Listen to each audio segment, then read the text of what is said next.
Das ist der Einfall von Johannes, um euch Kinder zu machen. Oder zum vorzeitigen Applaudieren zu animieren. Zum nächsten Stück. Es mutet ein wenig melancholisch an, wenn man das nächste Lied hört, wo es darum geht, die Gefühle zu beschreiben, wenn man fern von Köln ist. Ich habe es selber mal erlebt. Als ich eine Zeit lang in Spanien war, da habe ich das Bergische Heimatlied übers Telefon gehört. Es war das Pfingstsingen in Vilgerad.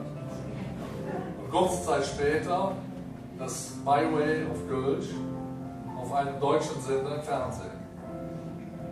Ich sage Ihnen, der wird Ihnen anders. Sie können jetzt alle auswandern, um das Gefühl auch zu erleben. Müssen Sie aber nicht. Christoph, du unterstützt uns.